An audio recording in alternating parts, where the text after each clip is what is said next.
Hello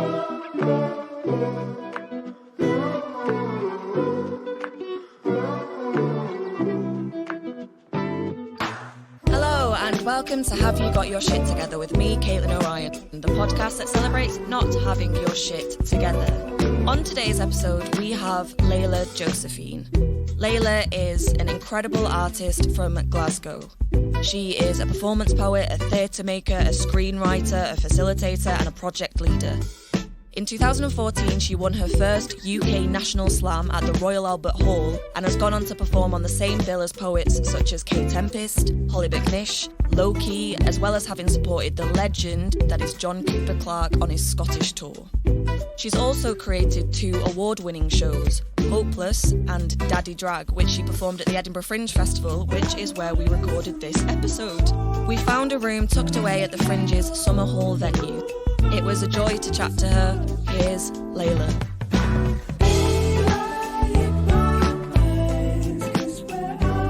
Hey. Hi. Thank you so much for taking the time to chat. No problem. I love a podcast. Do you? What are your favourite podcasts? I just love chatting. I like when I'm listening to a podcast, I find it hard to concentrate on what they're saying because I'm thinking about what I would say. I like that. I find it impossible to be in my house on my own now without someone just talking in the background. Yeah. Sometimes it gets to a point where I don't even know what I think about things anymore. It's just what podcasts tell me. Yeah, but you only gather the stuff that you want to remember and agree with. There'll be That is loads true. of stuff that you just passes you by. I think that's everything though. I'll read a book and I'll be like, this book is changing my life, and it'll be one sentence that I remember from that book. But yeah. Throw enough mud. Is that not what they say? Huh? The saying is throw enough mud and something will stick. Yeah. You know. Poetry. And you decide what sticks, or your brain does anyway. Hashtag poetry. Okay, so on a scale of shit to together, Yeah. how are you feeling today? Probably a 6 or a 7. How come? Well, I left my fridge off for 2 days this week, which makes me think that maybe not got As in my you shit. turned it off? No, so I'm living in this place that is not functional, and it's just the kitchen is not functional. We've got one drawer which opens out onto the oven, and so you can't even open it fully. That is And mad. then we were getting a new oven, and the landlord was like, oh, we're going to get you a new oven because this one's falling apart. And I was like, great, maybe they'll move things around so I can have a cutlery drawer. No, they just put a new oven in place, so I still can't open the cutlery drawer. But anyway, you have to unplug the toaster if the washing machine's on to get the... Why? Because it'll circuit it or something? Well, it's just the fridge is literally just plugged into a plug, and there's only 2 plugs, so if the washing machine's on and you want the toaster on, you have to unplug the fridge. So I was like, I'll plug it back in, but then I forgot. Oh my god. So that makes me feel like I feel that was a disaster. Yeah, and you wasted food. So wasting food is I do it all the time, and it's the worst. It makes me feel like such a bad human. I don't know about you, but I find it impossible to plan what I am eating in advance. And because my life is so chaotic, I end up shopping on the go. Yeah. My mum's so good at looking at a week and being I'm going to have these meals and these are the ingredients that I need for it. Yeah. But I will buy per day, and then I end up wasting food, and I feel so fucking bad about it. So bad, especially if it's I don't eat meat, but if it's fish. That is poor a little life. fishy died for me. But I'm a rubbish cook as well, so food is a big thing that makes me feel I don't have it together for sure. Yeah, God. Yeah. What's your favourite thing to cook? No, don't ask me that. I'm literally going to sound Beans on so toast. stupid. I love breakfast. So I'll make quite fancy breakfast. Breakfast for dinner. I'll have breakfast for dinner quite regularly. I can do a good egg wrap with there's this stuff called ryu, and it's a peanut and sesame sauce that I use. Oh, wow. But that's not that even sounds cooking. quite bougie. Yeah, no, it is bougie. I didn't say I wasn't bougie. I wasn't bougie. I can buy bougie things, but can't fucking cook. But yeah, if I was going to have something that's total comfort, pasta, pesto, and cheese. And I see when I had my own kitchen in my own house, and I was just like way more comfortable where I was living. Like I would make pesto, I would make hummus, like I would do all that kind of stuff. But now I'm just like, you sound like a fucking connoisseur of like chefery. Yeah, I'm fucking not, honestly. I don't think I've made pesto once in my life. It's so easy. Is it? Yeah, but also like the way that I'm talking right now makes it seem like I've done it in the last 3 years, and I haven't. When I was in Glasgow, everyone was like, I think I was there in spring, and everyone was like, you have to make wild garlic pesto. Oh, fuck. Because like there's just wild garlic everywhere, and everyone was obsessed with it. See, garlic and onion make me really bloated. Do they? Yeah, I've got an intolerance to them, especially if they're raw. Wow. And I can't remember what we made it. I think it was a pesto with loads of wild garlic, and I ballooned. Died? Yeah, like I was like so ill. I think I had to go to bed, and it was just like proper hard belly. So wild garlic seemed to be like poisonous. Maybe you're a vampire. Maybe that's why the poetry's not working out. Is that it's not my destiny. Yeah. But also like garlic and onion I try and avoid, which people like if people are like foodies, they're like yeah, and I'm like, well, it makes me sick. Yeah, so that is fair. Yeah. It's the flavour though. Some bland meals you're having. Yeah, I eat a lot of bland food. Yeah, but when you're such a spicy character, it's okay. Bland food. Smooth, very nice. Yeah. How are you finding the Fringe then? Because have you been here since the beginning? No, so I'm in Glasgow, Right. and I'm like commuting. Oh my god. I guess that would make you feel a bit all over the place as well. Yeah, but also like I'm not in Edinburgh the whole time, so like Right, I go okay. back to reality, which is quite nice. That's And I'm not nice. here every day, so I mean I've done 2 Fringe shows. So I did one in 2017, quite close to where you did. I did it with the Space as well. Okay. And then I did another one in 2019 here at Summer Hall. It's a very trendy. She went up in the world. Yeah, like, I got funding, I got an award, like all that Great. kind of stuff, and it was great. But it was still like, I mean, you're doing it right now. Like it's really hard. It's exhausting. It's a weird thing because you have to get yourself like kind of energized up for it, and then it's the come down afterwards. Yeah, like you're having the come down right now. Yeah, a little bit. My friend was just saying that it's like, I think what actors expend on a show is like the same as people running a marathon. Yeah, maybe. Don't know how true that is, but yeah, I mean, short depends on what show, I think. But yeah, like so I've done that full Fringe, and after I did Daddy Drag here, I made myself really sick. So I was like doing something super personal. I made a show about my dad.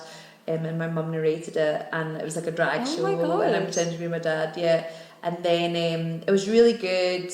It did well, but like I had to drink loads of Tenants during it. I had to. I didn't actually have to. I just wrote that in. And then I would be like going out drinking afterwards, and I just like, and that's when all my stomach stuff. This is when I started getting like loads of intolerances and just like not that well, and mentally and physically was just like unwell. And I think the other thing that happens at the Fringe is that you're never, even no matter where your expectations are, you never quite reach them, I think. And it made me in this constant state of wanting more and like being grabby and needy. And I actually think that's really bad for your mental health. And you're actually forced to compare yourself all of the time because people are comparing you. And I think that for me, I mean, maybe I could do it again in the future with a slightly different support system, and maybe I'm at a really different place as an artist now. I mean, COVID changed things for everyone, but I do think that you need to be in a really steady place for it not to affect you.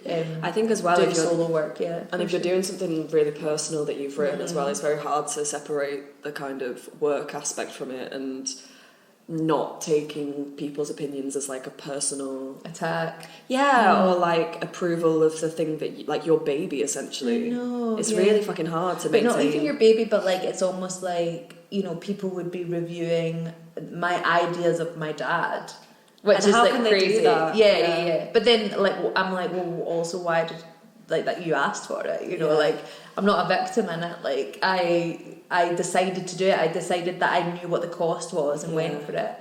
And I think I've definitely been thinking a lot about what the cost is of me, like, because my poetry is really autobiographical, and I've been thinking a lot.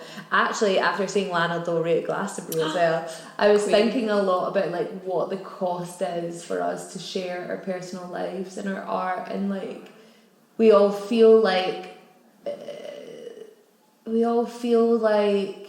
the audience deserve it all the time and deserve for us to be worn out and to suffer and And I don't have all the answers, but I am thinking about that, like what's the cost? And like this Fringe, my priority is like making a platform for other people, which is really nice because somebody said to me not that long ago, which was a real trigger, they were like, it's not about thinking less of yourself, it's about thinking of yourself less. And I was like, that's so good. And I was like, oh, I really needed to hear that. Like I really, because I think as artists, you know, the place that we're in, we do get so obsessed with, well, we're artists in a capitalist structure, right? So we're always thinking about how we can get more, how we can go up a level, how we can, you know, and I think that gets mixed up with like developing your craft, like those two things. Like I think to develop your craft, you actually do have to get away from this idea of needing more validation. It's also like that thing of like when your passion or the thing that is your escapism, I mean I've talked about it quite a lot on this, but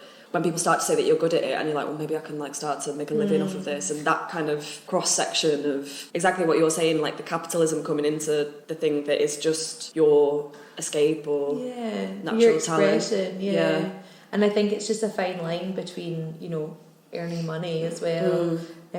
But I think that artists don't spend enough time continuing to learn and to continuing to like work on their practice. And I think like when anyone ever comes to me with like, oh, things aren't happening for me, like I just don't like, I feel like nothing's happening, I'm like, see, if you start developing, you start doing the work, things do start happening. Like if you sit down every day to write, the ideas come. It's like when you're waiting for lightning to strike, it never comes. There's a John Cooper Clarke quote, because I think someone asked him when he wrote I Want to Be Yours, like what was the inspiration for it, and he said inspiration is for amateurs. He was like, it was a really fucking hard poem, and I sat down every day and I decided that I wanted to write it, and it's like not about anyone in particular, it's just a love poem.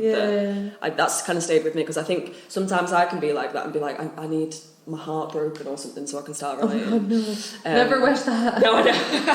God, that's happened to me times. But yeah. John said I was on tour with him. He did a Scottish leg of his tour, and I supported him, and I didn't get to know him because he's obviously such a mythical creature even when you meet him. But one of the things, on the first night when I was trying to work him out, we were like having a cigarette outside, and he was like, what was it he said? He was like, you know, writing is a sickness. And I was like, what do you mean by that? And he was like, well, you always live twice when you're a writer. So you always live in the moment, and then you go over the pain again. And then he said, and it's worse than heroin. It destroys your life more than heroin, because you're in the moment, but you're thinking about how to write it. And you're thinking about how to capture it. And I really do agree with him, because sometimes if I write about something, the memory goes and the poem replaces the memory. Oh my God. And I think that's so sad. Really? It's kind of magical, but it's also sad. Yeah. It's a destruction and it's a creation. It's a destruction of the past. It's a destruction of the complexity of the past. Yeah. Because you can never capture. And then it's only ever your point of view, really, isn't it? Of the thing. It's never fully the truth. And then it's a creation of something else, so it becomes a new thing in the world. So it has a new job, whether that's like connecting someone to it or you know, inspiring something else. But a poem is always a destruction of the truth, for sure. Someone that I was talking to the other day just about memories was saying that your memory, every time you say a memory, the retelling of it becomes another version of the memory that you just told, and your so actual memory disappears. It's mad, isn't it? And that's why we're so untrustworthy as like people. And that's why, like, sometimes when I think about people that aren't in my life anymore, I get really sad, and I try not to remember them, because I'm like, oh, I've only got so many memories before that memory isn't actually the truth anymore. Ow. Wow. God. Okay, and it's not even 3:00 yet. Okay, so what does having your shit together mean to you then? I was thinking about this, obviously, because that's the fucking that's podcast. Good, that's the point. And I was thinking about how, like, for me at this time in my life, like, I definitely feel like I don't have my shit together. Like, there's loads of reasons why life has been really difficult, and you know, personal stuff has happened. Like, my mum is really sick at the moment, and I've just broken up from a relationship. So it doesn't feel like I've got my shit together at all. But sometimes I think there has to be a breaking for you to put yourself back together in a better way. And I think that even though there's loads of things about my life, like I'm not fucking cleaning my car, and I'm also like the fridge is broken. Yeah, the fridge and like where I live and my romantic life's a mess, like all of that. There are things that I am putting in place now that are like so like good decisions for Leyla, like adult fucking decisions. And one day maybe I will clean my car, but maybe I won't. It's not a priority right now. I know, exactly. Wait. You need to like learn how to prioritize. I think that was something my mum always said. She said, you know, if you imagine life as like a jar and your time is like a jar, and you have all these big pebbles, which are your big responsibilities, and you have all these small pebbles that are your little responsibilities. You've got to put the big ones in and the little ones in. If you put the little ones in, the big ones won't go in. So what the big ones look like for me is like, okay, well, I always have to have time to write. I always have to sleep. I always have to make sure that I have time with my friends. I always have to make sure that I'm exercising. Those are my big stones, like that foundational go in first, and then everything else comes in afterwards. So, and I think like it's like a balance, right? Because I stopped drinking this year, so that's a really good decision. But I don't want to do it so far, so I'm still going out clubbing, so I'm still knackered, but like I've not got the hangover. So it's like, how do you like make? I heard this the other day on the Glennon Doyle podcast. She was like, how can you do something that's good for the sovereignty? Like if you're sovereign, what? Yeah. How do you use that word? Like sovereign as in like the queen. Yeah, like you are the queen of your life, and it's good for like. Oh no, that's what she said. For the good of the realm. So like the whole idea is that if you look after yourself. If you treat yourself like a queen, actually everything else will fall into place. So like you're like, well, I really do like garlic and onions, but for the good of the realm, I'm not gonna have them. Wow. Do you know what I mean? And it's like just like finding those little things about, and I think like not punishing yourself either. It's like, okay, I spent an hour on Reels today. That is not the best decision, but like, does that mean that I'm going into a shame spiral, which means I'll watch them for another 2 hours, or are you allowed to go, okay, that was stupid, let's move on? And I'm a human. Yeah. Let's go eat ice cream for breakfast, whatever, you know? I love that. That's a really nice imagery. Kind of, it reminds me of... Oh, sorry, I feel like I didn't answer your question at all there. I think you did. As in, like, what does having your shit together means to you? It's like having the pebbles, like the foundational things in place. Yeah, it reminds me, I've definitely spoken about this before, but there's like a pyramid of needs. Maslow's pyramid, and how you need the small things in place, like good sleep and good, like, going to the gym or something like that, and then you can start to think about the things at the top, which is a bit more like art. Exactly, creativity. Do you find when those things aren't in place, like, is writing one of the first things that kind of goes out the window for you? I think it changes. I think that I can quite easily spiral out of control. Like, I'm neurodivergent, which means that things can get very like hectic very quickly, and I think that that's also to do with my job, and also one of the things I think that I am trying to work on is that I find it very hard to regulate my emotions. Like I can become very sad very fast, or very, very happy very fast, and I kind of, up until this year, have let myself like really follow those emotions and indulge in them sometimes. And this is not a problem that most people have. Most people like don't know how they feel. Like, I've been feeling so much my whole life, and I think writing has been really interesting, because writing has got me through so much. Like journaling, like I've been writing for years, and then this year I decided to see what it would feel like not to write a journal every morning. Oh my god! And actually, it has been really good for me, because you've not been sitting in your feelings. I've not been sitting in my feelings as much, and I think like that's something that I've really noticed. And this is only my experience, and everyone's so different. But I think I could get so caught up with my emotions that thinking that they're my identity rather than that they're fleeting moments. And I think because this year has been so difficult and so upsetting at points, that actually the journaling was just allowing me to give so much space to this really and every morning, which reminding is yourself of how you're feeling. And actually, so I still write, like, and I'm writing more, but I'm like going into these stories and like, and I'm I'm working on like a feature film at the moment and stuff like that, and actually I still get so much joy and dopamine hits from the writing. I just don't always have to be writing about myself to be processing it. Yeah, and I also, what's really interesting is I've been in therapy for on and off for years. Like, I've been the biggest promoter of it. Like, been like, everyone should go to therapy. But I think I've therapized. Yeah, I feel like I've completed it. No, I'm joking. I still think I'm so fucked up in those ways. But I do think that, like, what's been really useful for me this year is to be like, okay, how do we do? Like, how do we action getting better? So like, oh my God, I found like a Pilates class. Like, I hate sport, I hate exercise. That's been really good for me. I went to like a somatic masseuse who like literally just like channels energy in your body and like stunning. I'm like feel like I'm not in fight or flight as much anymore.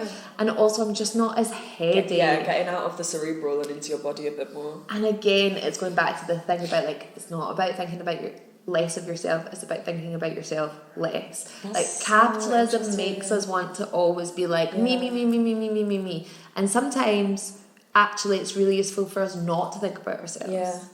Yeah. And how can you be looking, because this is a thing that doesn't make sense in my head. It's like how it's such a strong juxtaposition, but like, how is it that looking outward rather than inward is better for my inward? Do you know what I mean? It's crazy. That so much of what you said has just resonated with me. Like, firstly, I remember, I think I'm quite similar in terms of I feel a lot, and at first I thought that was really normal, and I thought everyone felt as much as I did. And I had this like heartbreak that I literally just could not shake like a few years ago. And my friend Sammy said to me, like, everyone just doesn't feel things as deeply as you. And I was like, it was like this life. I remember we were sat on a beach in Wales, and she said it to me, and I was like looking out at the vista, and I was like, oh my God, what? And she was like, people just don't feel things as deeply as you. And like, it's not to say that it's a bad thing, but I think some people are just more able to be like, okay, and not like going round in your head and trying to understand. I think when you're an empathetic person, I think you're feeling what you are feeling, but you're also feeling what the other person is feeling, and then there's just like so much emotions, and you're trying to analyze it as well completely, and trying to get an understanding of it. And I think from that moment I also realized that because I was like journaling and stuff, and I was trying to like get over my heartbreak by like writing it down and stuff like that. Actually, I had that realization of like, I'm sitting in it more, and actually like, and I'm like reading all the books about it, and I'm like trying to understand it on like a psychological level, and actually I just need to like put those away now and just live my life and allow myself to move on now. And it was so strange, because like everything kind of tells you that you should process it, and actually coming to realize that part of the processing is letting go of it almost. And then a final thing that you made me think of is that in terms of like therapy and stuff, there's this thing that people say, I think it's therapists, is that you can see the improvement of like a client go into therapy for like the first X amount of months or something, and then actually it's proven that if it goes on for too long, the improvement starts to go down, because that person then starts to rely on the therapist in a way. So that it is almost that like processing and letting go thing again. Because I definitely have that. I think if I talk about myself too much or something, I can end up in that kind of. And I think as artists, sitting in it, like that's what we're encouraged to do, right? We're always thinking about, we always see the world through our lens, especially women as well. I think that we really do try and make work based on our experiences. So I think that that's almost like our superpower. Well, I feel like that's my superpower really, to be able to pick up on these emotions. I think it has been pulling me back from the doing. So I'm really trying to do more outward stuff than inward stuff at the moment. And that doesn't mean like not looking after myself, or doesn't mean like, if I get upset one day, not to let that happen. But I suppose it's about witnessing it as something that happens that is not tied to your identity. It's not, your emotions aren't you, they're just passing, they're like a cloud, it's like a little storm, and they're as unreliable as like memories. Totally. I know. It's so sad. And that was one of the things, I think, I had a very similar thing where I was like talking to my friend about my ex, and I was like, I just don't want to think about him because I just don't want to like lose the thought of being with him in my head. And she was like, you think too much, typical Capricorn. She was like, you just think too much. And I was like, oh, I do think too much. I was like, I'll just stop fucking bringing the star sign into it as well, how dare you? Yeah, I know. I was like, just fucking stop thinking about it. And like, makes it sound so simple, doesn't it? Yeah. But also it's like, okay, well, you know, I feel really sad right now. Am I going to put on like some really sad music, or am I going to put on something that makes me feel class? And like, even today I was like, oh, I feel a wee bit like because I had my period, I was a bit like, oh, I feel a bit sad today. I was like, I'm gonna go out and get some fucking chocolate. I'm gonna go get some chocolate banana bread and a coffee. Look after that realm, babe. And I just looked after that realm, and I walked down the street, and a man literally just smiled at me, and I was like, I feel like this old gentleman saying good morning to me, and I was like, I'm happy again. Lovely. And it's like sometimes it's like, oh, it's okay to numb, you know, and I think since I gave up alcohol, and I'm not saying I won't ever drink again unless the podcast will hold me to it, but like I gave up in January, that I, you know, I can't numb with alcohol and partying anymore. So it's like, well, how do I numb? You know, how do I healthily numb? Listen to a lot of pop music, listen to a lot of Hollywood celebrity podcasts, you know, things like that. That is the thing. Or like I stay in work till 10 o'clock working on a project, you know, like those are numbing things that it's okay to numb, you know, or distract. Maybe numbing is not the right word. Cool. So I asked you to think of an object that makes you feel like you've got your shit together. What is it? So I had two answers for this. So my first answer is I just got a new laptop. Okay. And it's clean. So I had this laptop since like 2015, and it was like full of my dinner over the years. And I work in this office with all these graphic designers, and they're so neat and tidy. Like you should see their desks, and everything is just like pristine. And I was coming in with this old rickety laptop that I had no images or no videos on, but there was still no memory on it, like shit like that. So I've got this new laptop that I'm like, oh, this is what it's like. That feels very grown up, doesn't it? Very grown up. So that, but I also was thinking like, I have loads of colourful suits, and they make me feel really like power suits. So when I'm doing, like, no matter how I feel, like if I've got an event, I'll always like think of my outfit and always like really plan my outfit, and that makes me feel like I've got my shit together. Oh my god, what's your favourite suit that you've got? I've got an orange suit with red pinstripes. Wow. And like every time I wear it, people are like, wow. And I'm like, it's my colour. I snuck into a Netflix party after the BAFTAs through the kitchen because of that. Well, I think they just didn't realise I didn't get in with the suit because I tried to get in through the front door and they said no. But the suit gave me the confidence to stride through that kitchen. And when a staff member went, why are you in the kitchen? I went, I'm just looking for the bathroom. And in that suit, no one asked any questions. In that suit, no one asked, but I was honestly too drunk to talk to anyone. My God. But it was, that suit has got me places for sure. I love it. I love a suit. Yeah. There's something so powerful about it. So powerful about it. And what I love about it is you only have to think about the suit. You don't have to match anything. Yeah. Like you've got the suit on. Yeah. The shoes, bag, like whereas when you're like jeans and a top, you're like, well, what jeans goes with what top? But with that, you're like, it's sorted. Yeah, you know, stunning. And also when people see you in a suit, they go, oh my god, that person's wearing a suit. Yeah, like boss bitch vibes. Exactly. You look like a box. Who doesn't trust a box? A square is the most reliable shape, in my opinion. Make me want to buy a suit. Oh my god, everyone should buy suits. And honestly, like the realm responds well. The suits are for the good of the realm. And colour, it's all about colour. People should wear orange. Orange is like very on point at the moment. Your nails are orange now. I liked orange before everyone liked orange. Okay, I actually invented orange, and I think it's really it didn't exist before the suit. Exactly. Yeah.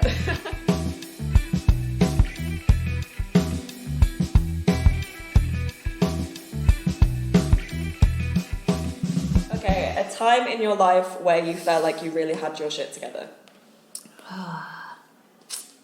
Time in my life I really felt like I had my shit together. Do you know what? I don't ever feel like I got my shit together in general, because I do feel like have a very unusual brain and way of being in a world that will never support that fully, like in a system that will never support that fully.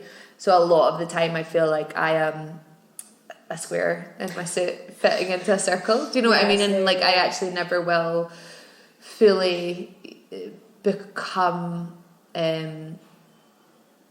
what is expected of me from that. It's being an artist as well, but I do feel like every time I teach, like, because I do a lot of teaching on the side. Oh, really? Yeah, not on the side, it's part of my practice. You know, I teach a lot of poetry and creative writing, and I feel like I am able to hold space in a way that I really love, and I'm able to create environments where people feel like they can be creative and they can fail and ask me questions. And I think when I hold a space like that, I feel totally in control and totally like I am, I don't want to say like doing God's work, because it doesn't really feel like that, but I'm in tune to something. I'm aligned with myself, and I think that providing space for people to be creative is like one of the things that I was like, you know, born to do, if that really makes sense.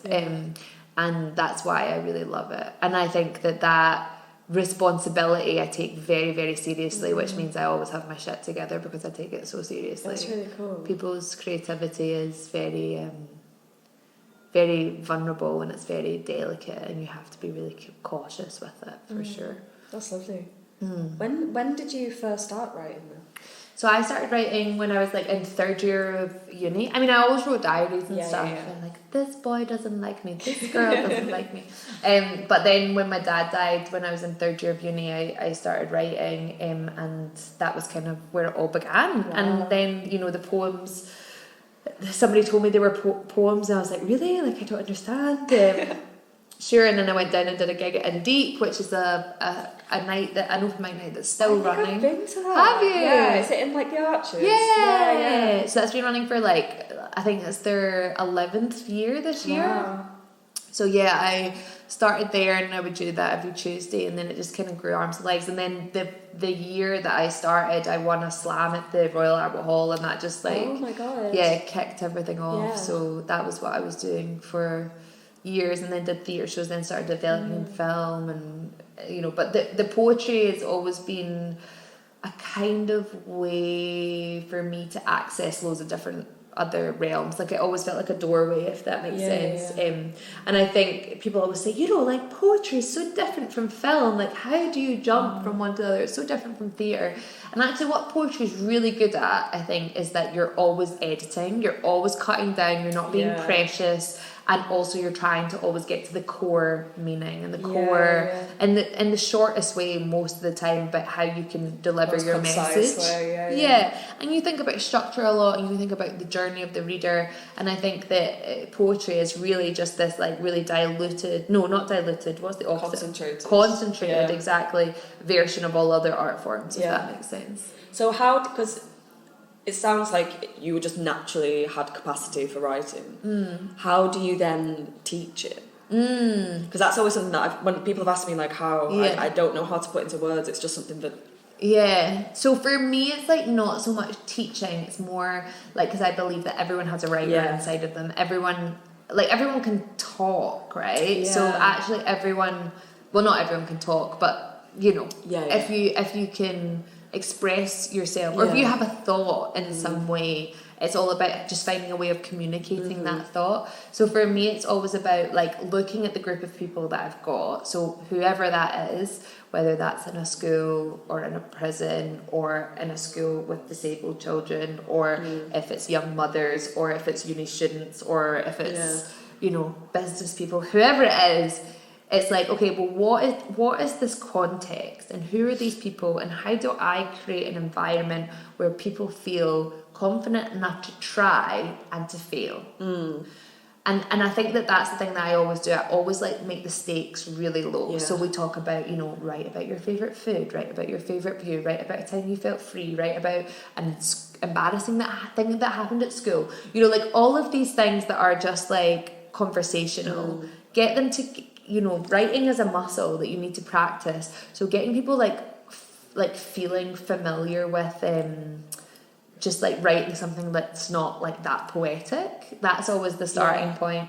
And I think like I'll always think about the context as well, like what did these specific people need, or like, you know, when I'm having a connection with a child, I'm like, oh, this person needs, you know, a little extra support, a little more eye contact, they need maybe nudged in a certain direction, and or they need it to be a bit competitive, or like whatever it is, and it's just like really listening to the group. So we play a lot of games, and it depends, like sometimes I just go in for one taster session, so you know it'll all be about failure mostly, and asking them to respond to like quite open questions, and getting them to just write as much as possible.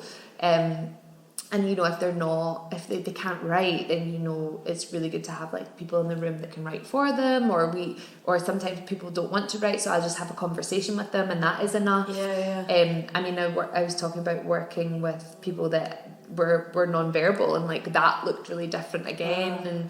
And then you have to say, okay, well, you know, how do we write a poem with our bodies? How do we express ourselves? Because poetry is really just about communicating an idea, right? And it's like, well, then can't everything be poetry? And loads of people would argue with me over that. Loads of people that have spent 7 years at university studying academic poetry would disagree with me. But I do think that in order for us to be accessible, we have to take into consideration that there's no such thing as bad poetry, and there's no such thing as poetry can't live within a really stagnant page. It has to be able to live everywhere. And I think that's what people, and you'll get it all the time as well, people are like, what's the difference between spoken word and page poetry? And you're like, who gives a fuck? Like literally who gives a fuck? Isn't it just a miracle that any of us are making anything? Isn't it just a miracle that any of us are able to be in the same room with eye contact and like talking about big themes? And I just ran over. What did you ask me again? Like, about how you teach. Create a space to allow other people, I guess, to find their voice, I guess is what you're saying. Yeah, people know it, right? Yeah. People know it, and I think it's about, you know, it's a kind of about destroying previous concepts of what poetry is as well, within, especially with young people who have, you know, set ideas from school or whatever, and then don't feel like it's for them, and to kind of inspire them. And that's why I'll always do a poem at the start as well, to like expose them and kind of win them over, which is sometimes the most terrifying thing in the world. Like honestly, like put me in a prison like any day, like going in front of third years at high school is like the fucking worst thing ever. It's terrifying. Hell. I remember doing we did a schools tour at drama school, and we were doing Oliver Twist in animal studies. Okay. Animal studies? Oh yeah, I don't want to talk what about the fuck is animal studies? Oh, so like acting, like you study an animal and you bring it to a character. Okay. And we were doing Oliver Twist, and I was playing Nancy as a horse. And literally, the lights went dark, and we were in a room with like these year 9s. And as soon as the lights age is year 9? Like 14, 13, 14. That is the age. Yeah. And the lights went dark, and we were just about to begin. And before we even started, someone went, "This is shit." And I was like, about to bare my soul for you, actually. But yeah, hell. Honestly, that year, I always get them as well, because it's a really specific thing in Scottish schools where the third years don't have much to do, so it's kind of before they set their exams as well, and they've all just come back from summer, and they all have like longer lives. Yeah, they're all just like so self-conscious. They just went, and honestly, like performing in front of them is like hell. A time in your life where you felt like you didn't have your shit together? Like all the time. Like literally all the time. I don't feel like I ever have fully got my shit together. Like as I said, like I don't feel like I particularly, the way that my brain works or the way that my personality works makes me very good at fitting into society. Like I think I've been thinking a lot about how like queerness, creativity and neurodiversity, how those three things are very similar, the way that they interact with the world. Like they're the people that have those things or are part of them, you know, they are learned to be very fluid and flexible within this very like metal structure of like this kind of capitalist structure, and we're just trying to like merge into it almost all of the time.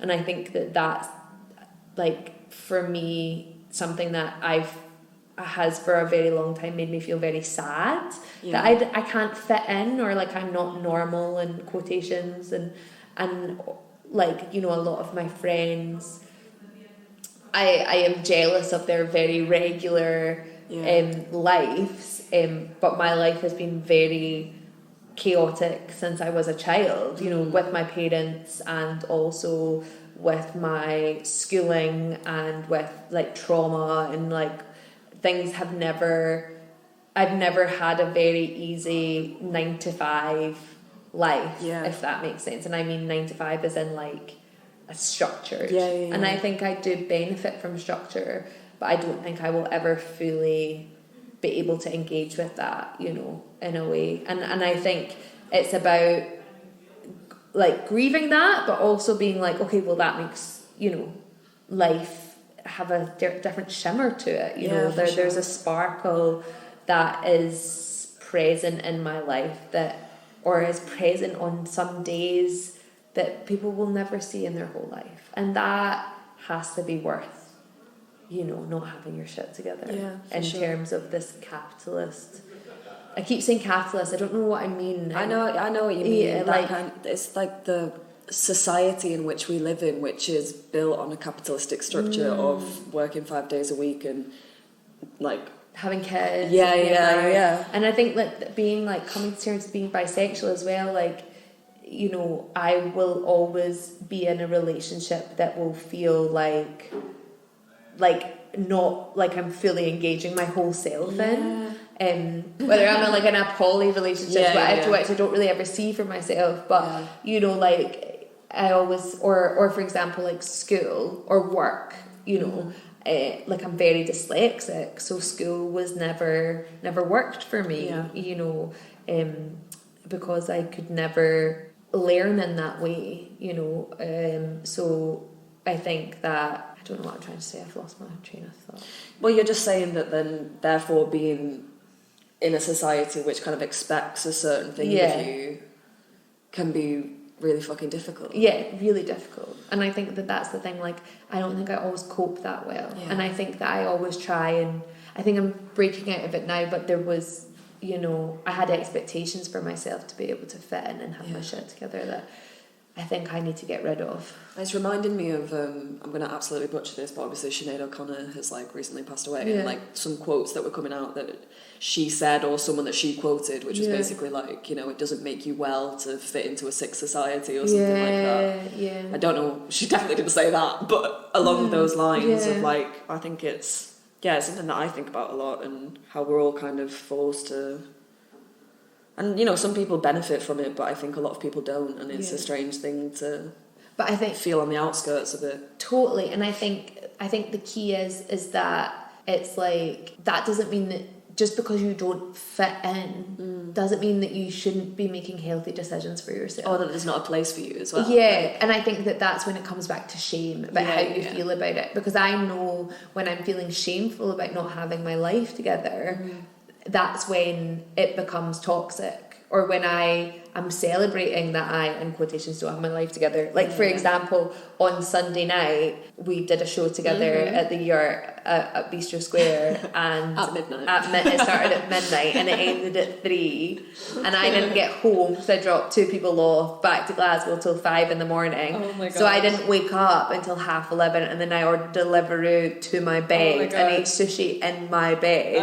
And like, is that a norm on a Monday? Is that a normal have you got your shit together thing for an adult? No, but is it for the good of the realm? Is it for the good of the realm? Is for the good of the Yurt. People had a fucking great time in that Yurt. That Yurt and it was amazing. like it was a really special night where people got to see things that they wouldn't see. People are like, poetry, I've never seen poetry like that. And you're like, that's fucking good for the realm. And do you know what else is good for this realm? That I'm not getting up at fucking 8 o'clock to go to writers group and then to go to Pilates and stuff, because I need to sleep, I need to eat sushi and I need to rest. And it's like, we again thinking about what the cost is, like, and not being like, I think that's the other thing is like not thinking about yourself as a victim all the time.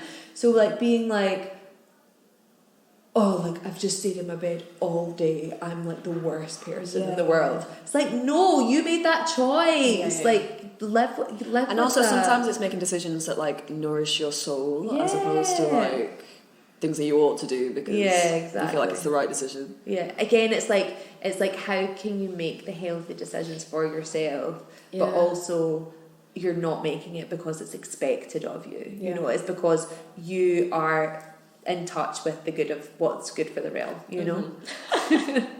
I've totally stolen that from Glennon Doyle by the way. Hey Ant. Hey. You do a great job in editing this podcast, might I say. If people like the podcast, what do they need to do? Like it. What else? Follow it on social media. And then what? They could share it with every single person they know. Thanks, Ant. You can go back to your corner now. Bye. 3 things that make you feel like shit. 3 things that make me feel like shit. Food waste. Okay, great. Definitely. Alcohol. Right. For sure. And like me personally, like scrolling. Yeah. That grey area of nothingness. Yeah. And I think again it's like you have to be like, okay, it's okay to numb. It's okay to be on your phone. They're highly addictive. It's okay to be wanting that, but also it's like, but how do we make healthy decisions? And I haven't cracked that one yet. I'm not sure anyone has though, really. I think when things are set up literally like your phones to be the most fucking addicted thing in the world, I know. And especially, I don't know about you, but like for me, I have to use my phone for like work stuff. And like Instagram is a great way to connect to people and stuff like that, and therefore I'm like replying to someone and then just find myself in fucking reels or something, and it's just like so enmeshed now. I know. I have this dream of that. I just don't have it anymore. But I also need Google Maps because I don't know how I would actually get anywhere in my life. But I do see that in my future to get rid of it. Going back to like the Nokia 30. Yeah. Like I've been waiting to play it, but then I would get addicted to Snake. Do you know what I mean? It's like it's not a little choice.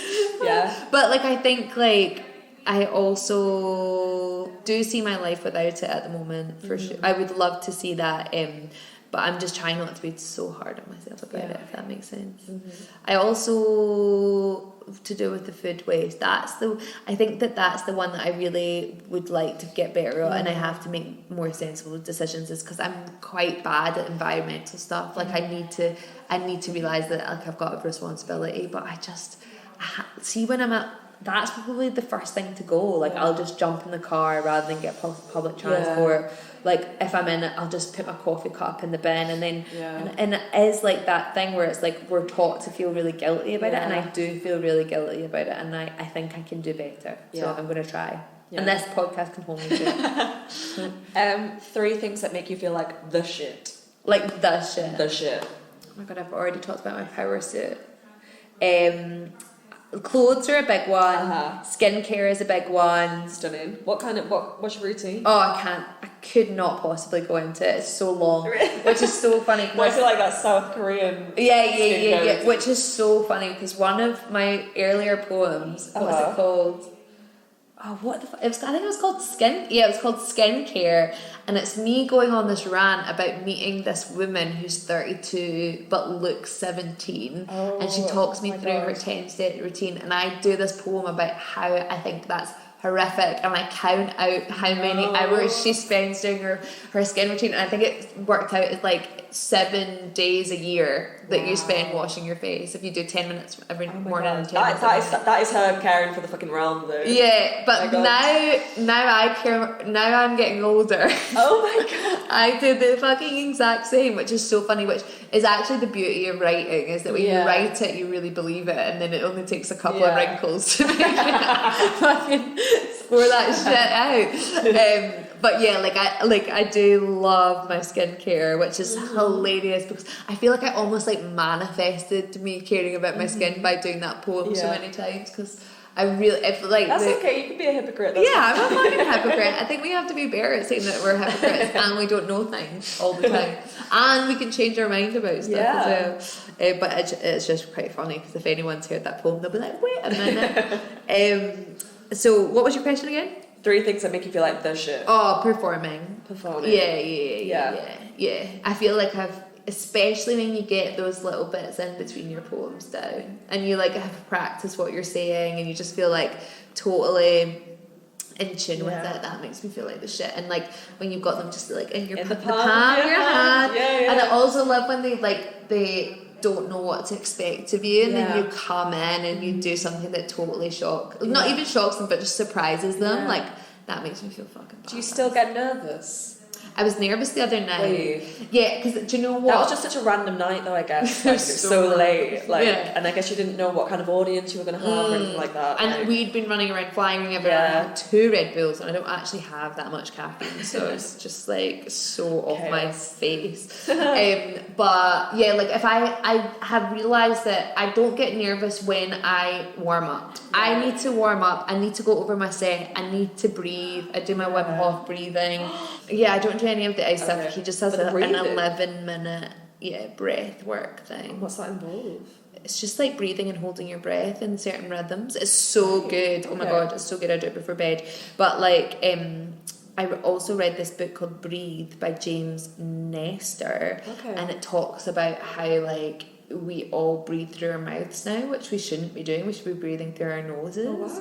And like, it's such an interesting book, but it talks about how you can cure loads of like problems that you're having but me breathing properly, I have to change the shape of my face. Like, it is crazy. Like, I look in the mirror and I look so different from what I looked like years ago. And that's not the skincare routine. It could be the skincare routine. And the skin massages, and that I'm not drinking. But like, but that's me just listing all the things that make me like got my shit together. No, but it's been so interesting, and I think like meditation has never been for me. I don't have the concentration, but I think it's something to do with meditative. That. Yeah, mindful. But it's really, really good. I really recommend it, and it gets me out of that fight or flight mode. You know, it just really tunes me in. I do it. It's like for your nervous system, isn't it? It regulates your nervous system. Yeah. Have you heard about resetting your vagus nerve? Sorry, what? No. Yeah, right, okay, so this is the other thing, like... We have the vagus nerve? Yeah, so there's... Right, I'm definitely going to butcher this, right?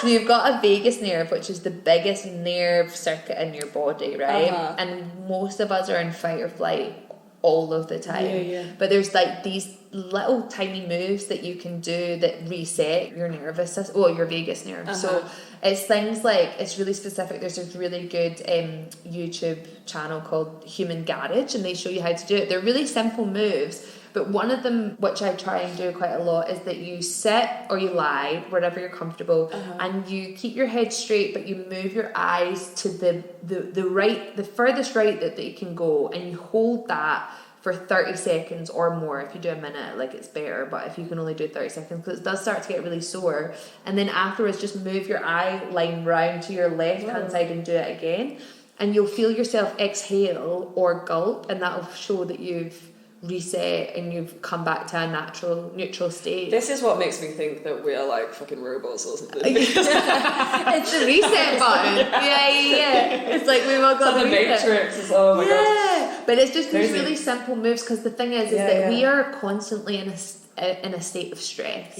And I think that we, you know, if we run for the bus or we, you know, have a conversation with someone that triggers our ego in some way or whatever, we're constantly just trying to pick that back. Or if we're having caffeine or sugar. Oh my god, this sounds like a fucking health podcast. I just like to know I had an ice cream today at 10 a.m. So don't take my word for anything. But it's like, I think we need to learn how to rest and relax ourselves again, because we're in this, and especially with the phone, because that's just giving you so much information all of the time that your brain is constantly moving and constantly lit up. So I think we just need to find more stillness and more quiet, and sometimes doing these moves just allows us to get back into our bodies, and that those things are really good for me, I think. And also just like, for example, like today my neighbours are moving out. This is so funny, right? So my neighbours are moving out, and one of them, they're a gay couple, one of them is super positive and one of them is super negative. And like, whoever you meet, you'll just have a really different experience with. So anyway, I met the super negative one today, and they had the removal vans there, and I was like, oh, you know what, you're excited, you're moving, it's so exciting. And he was like, I'm just so glad that I'm finally going to write a note to all the neighbours about how none of them stack the bins properly. Oh my God. And I was like, oh, like, you're away, you don't even have to worry about that. Like, you go live your move to the country. I was like, go enjoy your life, you don't even have to think about it. And he's like, oh, the flies, I just don't understand why people wouldn't move the bin and then walk around. And I was like, you do not have to worry about this anymore, you can like move on. But he was like shaking with anger, and I was just like, you are in a state of fight, like all of the time. And I think not only is it good for you to recognise yourself when you're in a stage of fight or flight, but also it's really important for you to shut yourself off from other people's energy as well, and to actually, you know, not buy into other people's stories. Like, I had a neighbour call me, not this neighbour, another neighbour call me and tell me that I had built a secret extension in my house behind his back. The extension had been there for the last 15 years. He totally made it up in his head. But he was like screaming down the phone at me, and I just like put the phone away from my ear towards the wall, and he was just continuing to scream, but I couldn't hear it. And I was like, oh, I need to do this more in life. Like, actually, like, when people are like talking nonsense or getting themselves into a fuss, like, I don't need to take that on. It's the same what we were talking about earlier about this, like, choosing when to buy into emotions and choosing when to resist. And I think, you know, a lot in my life I would have been like, oh my God, this person's so annoyed at me, they're so angry, I feel like so, but actually it's like, oh, okay, I actually have a choice here to just say, I really don't give a fuck about the bins. Do you know what I mean? It's like, just like building that. I sometimes, like, especially in networking things, I imagine this white shield going up in front of my face when you go to these, especially at the Fringe, you know. You have to have boundaries with it, I think, because if you take on that energy of other people, like their nerves or like their anxiety and stuff like that, it can be so draining. Totally. So that would be my third thing, is like my white shield that I put up for other people's energies, so it doesn't come breathing and like shields. So what did I say? Skincare, suits, white shields. Is that what I said? Sure. I'm talking a lot of woo-woo. I hope your listeners love a bit of woo-woo. Something that makes you lose your shit in a positive and a negative way. I think lose my shit in a good way. I love seeing art that surprises me. Stuff that really, like, I don't see coming. Because I think, you know, me and you, like, when we have been working in this for a long time, you know, you see a lot of stuff. It's quite rare that something comes along and blows you away.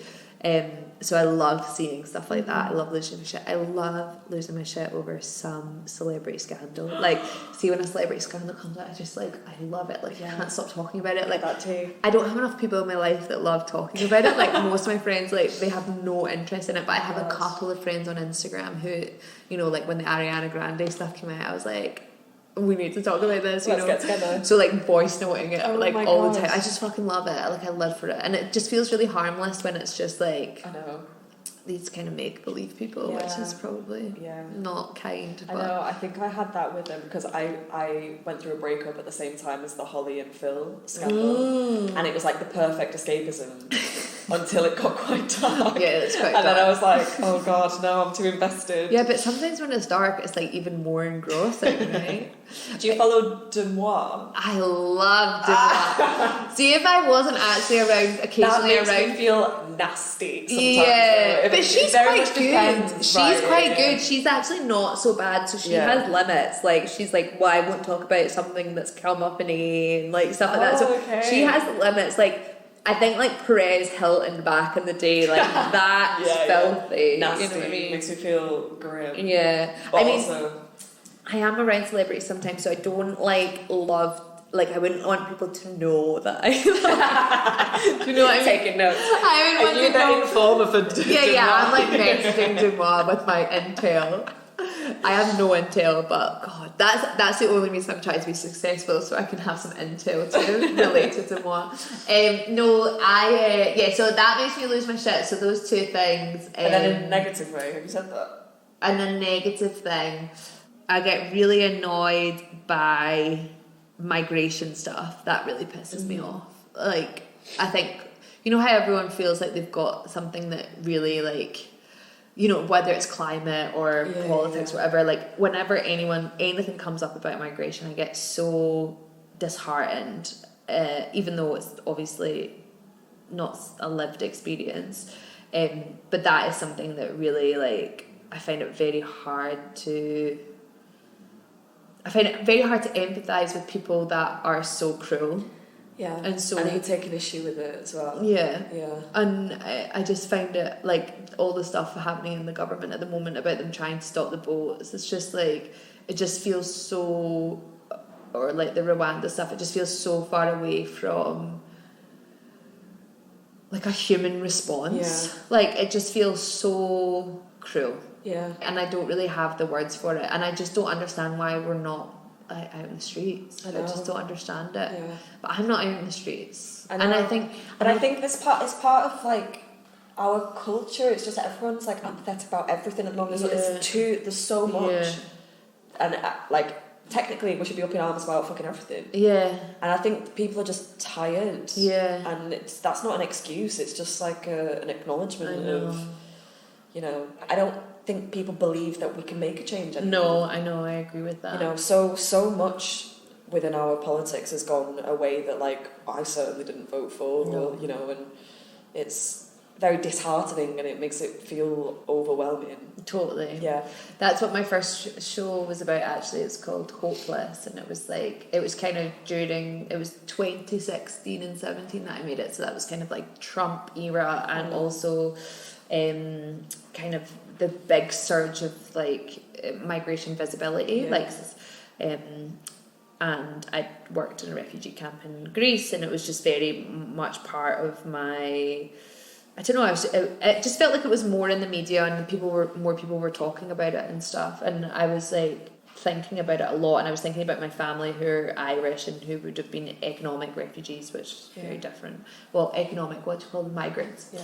And just, like, how easily people forget, like, that actually that's where it is to you as well. And I can never get my head around it when, like, Priti Patel, for example, is, like, chief anti-immigration. I know, Suella. And it's just, like, it just baffles me. Like, how can you forget? But then I see it in my family. Yeah. You know, my family saying things about, like, I've got this cousin who, you know, is, we're Irish descent, came to Glasgow, and she's slagging off refugees, and then I'm like, you live in America. Like, you're allowed to move around freely. Why is that okay for you? Like, why it should be the right for everyone to move around. Association with it's wild. But I think everyone should be allowed to move around freely, and I think I don't know. But anyway, maybe this is too sidebar for this. I think it's hard, and I think I was much more able to talk about things in the past. In, like, 2017, I talked a lot about, like, migration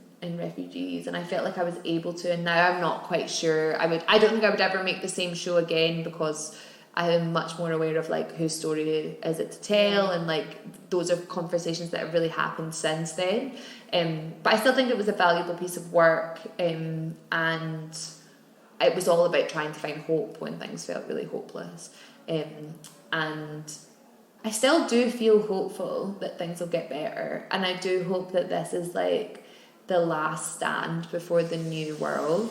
Yeah, it's like the purging of the shit. The purging. Hopefully. And the hardest part as well. And I am feeling really positive about AI. I'm hoping... Are you? Yeah, well, I've got this theory that I would love to be true. Please. So I would love that AI is going to be the end of people having to work.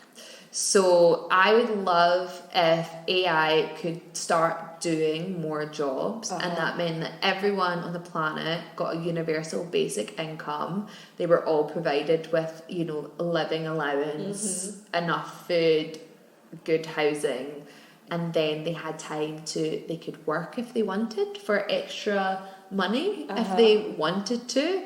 Or they could spend their life getting really good at whatever they really love to do, like playing instruments, painting, writing, getting good at golf, whatever those fucking CEOs need to do to chill the fuck out. Not, you know, and how can they dick measure through something else other than destroying the planet? You know, like, and I do think that, you know, maybe this is a real idealized view of the world, but, you know, if we can't imagine it, it's never going to happen. So when people say, like, oh, you're, like, you can't, it's never going to happen, it's too positive, and you're like, you've got to be able to imagine it, because if not, things will never get better. And I think creativity has such an important role in everyone's life. I think people need to be creative because, one, it brings joy, it brings reflection, expression, empathy. It's play, and I think play is something that we really don't do enough of. Something that makes us feel free and childlike, and embracing that inner child, because I think that that's where we get cold and we get angry and we get annoyed about the bins, or we think our neighbour has got a secret extension or whatever. And actually, if we just had more time to do the things that we enjoy, that make us forget about, you know, the stresses, then building communities, having faith, spiritual, you know, whatever it is that makes you feel aligned with yourself, like, we need more of that. And if AI can give us more time to do that and force the governments to go, oh, no one's got jobs anymore, how do we cope with that, then I can only see that as a good thing. And like, working your whole life to have 10 years of retirement, if you're lucky. My dad never got to retire, he died when he was 63, you know, like, you know, what the fuck are we doing? It's crazy. It's crazy. That's a nice way to think of it. Sorry, I can't even remember what you asked. No, I love that. I feel like that was hopeful for everyone, hopefully. I'm fucking terrified I've got a good go quote. So Rebecca Solnit, in her book Hope in the Dark, if you've not read it, I would really recommend reading it, but she says, hope is not a lottery ticket that you sit on the sofa and clutch feeling lucky. It's the axe that you battle down doors with. Wow. Yeah, it's so nice, eh? Yeah. It's like you've got to do something to be hopeful as well. You can't just sit and be hopeful. You've got to, like, implement it into your life. Participate in it as well, I guess. Thinking about yourself less. Yes. Yeah.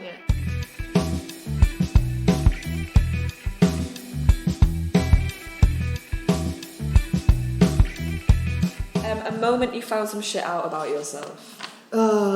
This year has been a big year finding shit about myself, like, just really needing to make those healthy decisions for myself and to trust those healthy decisions are for the good of the realm. Yeah. That's great. Shittest piece of advice you received? Shittest piece of advice. Do you know the shittest piece of advice I've ever received is also the best advice that I've ever received? So I was doing Hopeless down at the Brighton Fringe, and I had a really small theatre up here. I think it was like 35, so I'd sold out the whole run, and I was like amazing. I was like, I'd been really the underdog, and I'd like fucking nailed it. And I was like buzzing, so I was like, I'm gonna go to the Brighton Fringe. I've got so much time. I went down there, and there was like no one there. Nobody knew who I was. But my friend Maddie was there, and you know, she just said to me, she was like, you just need to lower your expectations. And I was like, she's like, if you lower your expectations, you'll always be happy. And I was like, oh my god. Wow. And then she was like, if there's one person there, that's great. And I was like, you're so right. So ever since then, I've just tried never to have any expectations. That's really nice. And every time I've had expectations, you've been disappointed. I can be, kind of like what you were saying at the beginning about like being at the Fringe and everyone's wanting more constantly. Because you go and you compare, and these people have a bigger audience, or they have a better review. Try not want, like, what does it mean not to want? Like, I think it's good to, like, you know, desire something, or to have dreams, or to, like, goals, but, like, want is such an interesting word. Like, how can you resist that? How can you say, like, I want to, like, do this thing because I want to do this thing. I don't want to do this thing because it gives me this product. It's like, how do you embrace the process and accept whatever product you get? You know, like, there's a saying, I did the Prague Fringe with Hopeless as well, and somebody said when I was there, it's like the Greek used to say, if there's no one there, do it for the stars. And my venue, that's so nice. and my venue had all these stars painted on the roof. So the whole idea is like, why do you make the art? Because you fucking love the art. You love it. You like, it's the thing that you love. And it's like, just because there's 2 people in the audience, like, it's for them. It's for them. Like, I did Connect Festival last year. It was my first festival. It was my first gig for a while. I hadn't done one in ages because I'd been away writing my book, and it was like a headline set, and I was so excited. And I got there, and there was fucking no one there. It was like a couple of friends. There was 2 guys coming up there from pills in the background, and then like some random people came in and out, and Errol Alkin was playing right next to me, which was so loud, and I was on for like half an hour, and I was like, it was just like half an hour of hell, and I was just like, honestly, like, I just wanted to get off the stage the whole time. And then somebody messaged me being like, that was the highlight of my festival, and I was like, are you fucking, were we in the same room? And then since then, I think because I've been on tour and stuff since then, and you know, like, I had a gig in Leeds where the only people there were the staff and a couple of like other supporters and like some people I taught. I think there was like 7 of us in the room. But I had the best set and I had the best time. Like, and then I did a 300-seater like the 2 days later, and I didn't have quite a good set. And you're just like, just enjoy it all and just never have expectations and just like do it for the fun of doing it. You know, remember why you started doing it in the first place.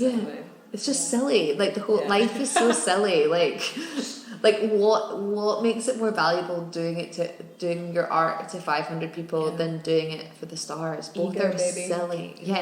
And like ego is fine as long as you recognize it as a separate part from yourself. You know, same as your emotions. You just witness your ego. Be like, oh, that's funny. My ego is doing a little dance with these people at this party. Why does it feel the need to do that? You know, but it's not you. It's not. It doesn't drive you. It doesn't own you. Yeah, I love that. Shit you wish you'd known sooner. Lower your expectations. Lower your expectations. Sit down at your laptop and write. I wish I'd known about your emotions. Like, you don't have to feel them. And finding pockets of joy. Like, how do you find pockets of joy? And also to know that you've always got a choice. I think for a long time I felt like I didn't have a choice, like I was a victim to my circumstance.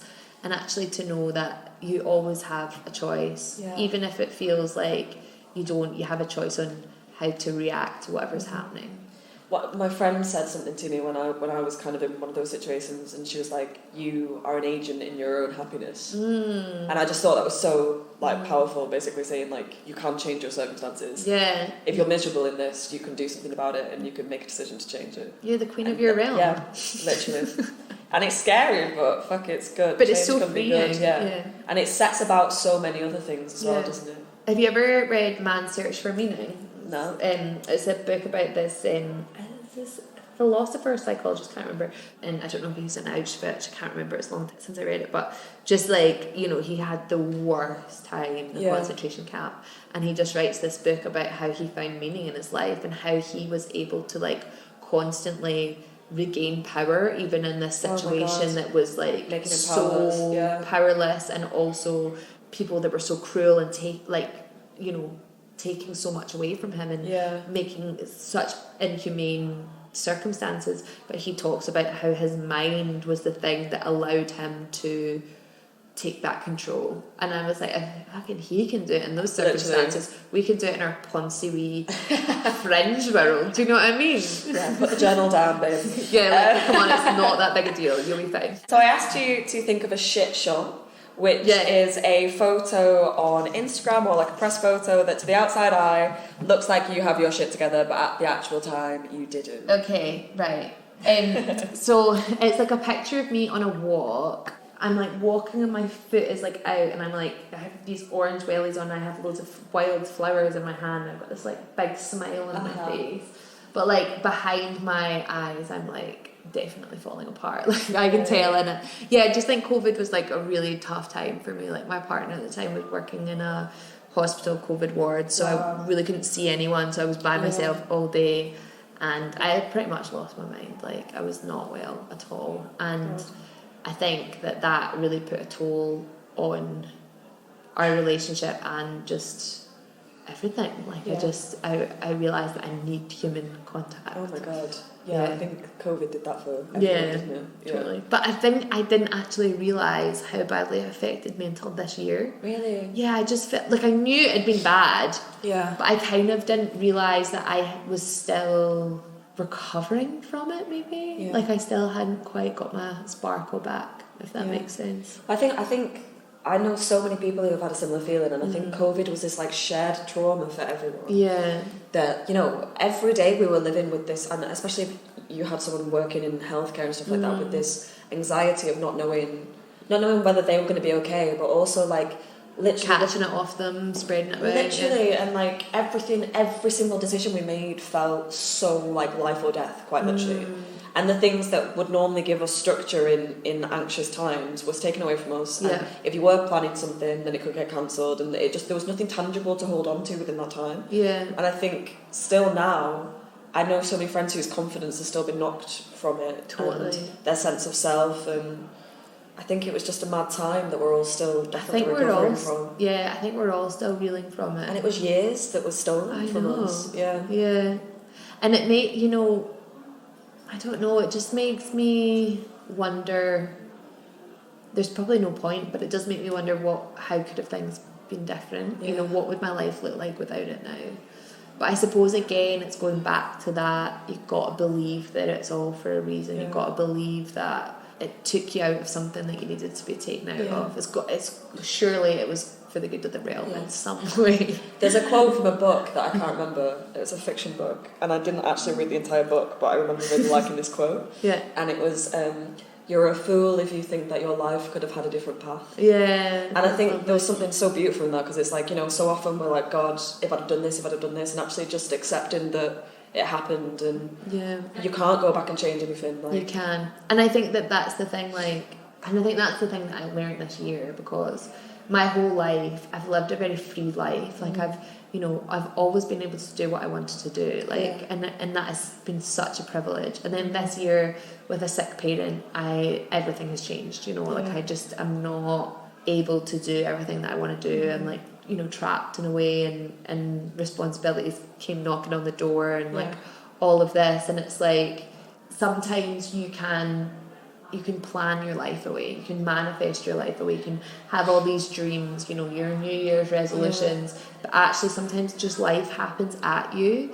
And again, what you have control of is how you deal with it, and how you respond to it, and how you find the pockets of joy, and how you find resilience, and you've got to make those healthy choices for yourself. And that is what having your shit together really means, is that you are present and alive in your choices, and that is all that we can hope for. Everything else is just nonsense. It's a script that somebody decided one day.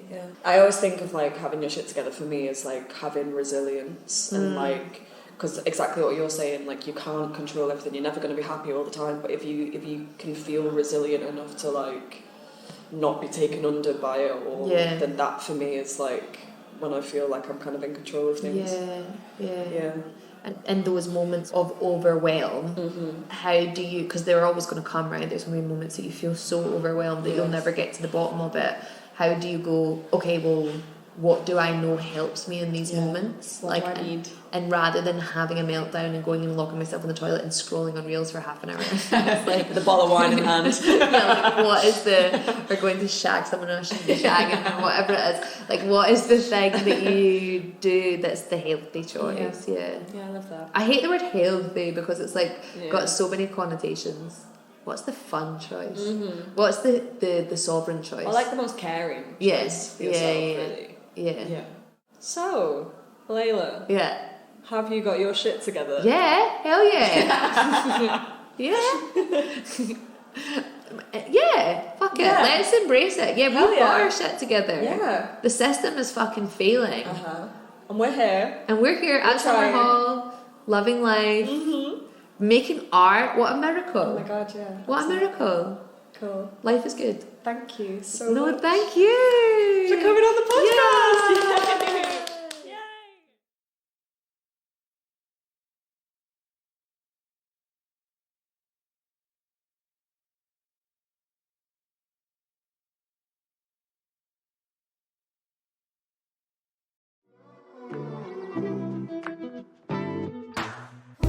Thank you so much for listening to this episode of the podcast. This podcast is produced by Ant Hickman. The artwork is produced by Tim Saunders and the photography is by Patch Bell. A massive thank you to Cassia for letting us use their song Slow.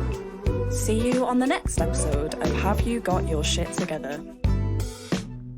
Now and then I'm just a little bit low. I always try to lose my mind in a conversation with you.